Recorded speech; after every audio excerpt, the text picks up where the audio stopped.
ನಮಸ್ಕಾರ. The deep ಡೈವ್ಗೆ ಸ್ವಾಗತ. ಇವತ್ತು ನಾವು IBPS ಅಂದ್ರೆ institute of banking personal selection recent ಆಗಿ ರಿಲೀಸ್ ಮಾಡಿರೋ RRB ಅಂದ್ರೆ ಪ್ರಾದೇಶಿಕ ಗ್ರಾಮೀಣ ಬ್ಯಾಂಕ್ಗಳ ನೋಟಿಫಿಕೇಶನ್ ಇದೆಯಲ್ಲ, CRP RRB's XV, ಅದರ ಬಗ್ಗೆ ಸ್ವಲ್ಪ ಡೀಪ್ ಆಗಿ ನೋಡೋಣ. ನಮ್ಮ ಇವತ್ತಿನ ಚರ್ಚೆಗೆ ಆಧಾರ ಬಂದು ಆ ಅಫಿಷಿಯಲ್ ನೋಟಿಫಿಕೇಶನ್.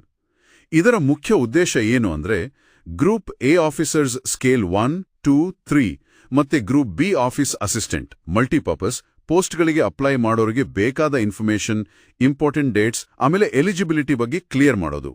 ಹೌದು, ಇಲ್ಲಿ ಅತಿ ಮುಖ್ಯವಾಗಿ ಗಮನಿಸಬೇಕಾದ ಒಂದು ವಿಷಯ ಅಂದ್ರೆ ಅಪ್ಲಿಕೇಶನ್ ಹಾಕೋಕೆ ಟೈಮ್. ಸೆಪ್ಟೆಂಬರ್ 1, 2025ರಿಂದ ಶುರುವಾಗಿ ಸೆಪ್ಟೆಂಬರ್ 21, 2025ಕ್ಕೆ ಮುಗಿದೋಗುತ್ತೆ. ಅಂದ್ರೆ ಕೇವಲ 21 ದಿನ ಅಷ್ಟೇ. ಮತ್ತೆ ಇದು ಪೂರ್ತಿ ಆನ್ಲೈನ್ ಪ್ರಾಸೆಸ್, ಬೇರೆ ಯಾವ ರೀತಿ ಅಪ್ಲಿಕೇಶನ್ ತಗೊಳ್ಳಲ್ಲ. ಓ, ಹಾಗಾದ್ರೆ ಟೈಮ್ ತುಂಬಾ ಕಮ್ಮಿ ಇದೆ. ಸರಿ. ನೋಟಿಫಿಕೇಶನ್ ಪ್ರಕಾರ ಆಫೀಸ್ ಅಸಿಸ್ಟೆಂಟ್ ಮತ್ತೆ ಆಫೀಸರ್ ಸ್ಕೇಲ್ 1 ಪೋಸ್ಟ್ಗಳಿಗೆ 2 ಸ್ಟೇಜ್ ಎಕ್ಸಾಮ್ಸ್ ಇರುತ್ತಲ್ವಾ, ಪ್ರಿಲಿಮ್ಸ್ ಮತ್ತೆ ಮೇನ್ಸ್? ಹೌದು. ಆಫೀಸ್ ಅಸಿಸ್ಟೆಂಟ್ ಮತ್ತೆ ಸ್ಕೇಲ್ 1ಗೆ ಪ್ರಿಲಿಮಿನರಿ ಒಂದು ಸ್ಕ್ರೀನಿಂಗ್ ಟೆಸ್ಟ್ ತರ. ಅದರಲ್ಲಿ ಪಾಸಾದವರು ಮೇನ್ ಎಕ್ಸಾಮ್ ಬರೀಬೇಕು. ಆದ್ರೆ ಆಫೀಸರ್ ಸ್ಕೇಲ್ 2 ಮತ್ತೆ 3 ಇದೆಯಲ್ಲ, ಅದಕ್ಕೆ ಒಂದೇ ಆನ್ಲೈನ್ ಎಕ್ಸಾಮ್, ಸಿಂಗಲ್ ಎಕ್ಸಾಮ್. ಅದರ ನಂತರ ಇಂಟರ್ವ್ಯೂ ಇರುತ್ತೆ. ಆಫೀಸ್ ಅಸಿಸ್ಟೆಂಟ್ಗೆ ಇಂಟರ್ವ್ಯೂ ಇಲ್ವಾ? ಇಲ್ಲ. ಆಫೀಸ್ ಅಸಿಸ್ಟೆಂಟ್ಗೆ ಮೇನ್ ಎಕ್ಸಾಮ್ ರಿಸಲ್ಟ್ ಮೇಲೇನೆ ಫೈನಲ್ ಸೆಲೆಕ್ಷನ್, ಇಂಟರ್ವ್ಯೂ ಇರೋದಿಲ್ಲ. ಓಕೆ, ಇದು ಯಾಕೆ ಹೀಗೆ? ಅಂದ್ರೆ ಸ್ಕೇಲ್ 2, 3ಗೆ ಸಿಂಗಲ್ ಎಕ್ಸಾಮ್?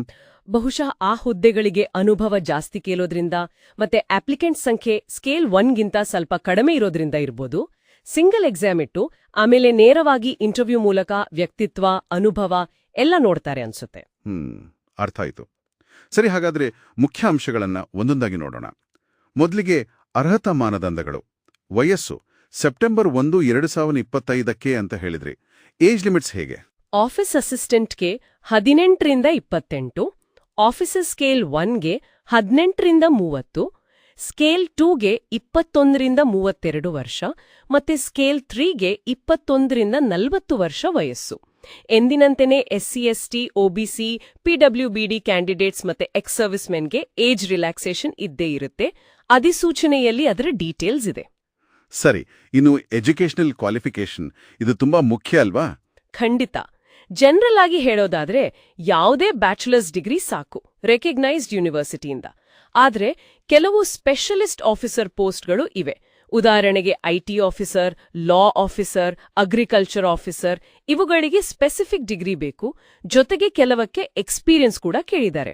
ಇನ್ನೊಂದು ಬಹಳ ಇಂಪಾರ್ಟೆಂಟ್ ಪಾಯಿಂಟ್,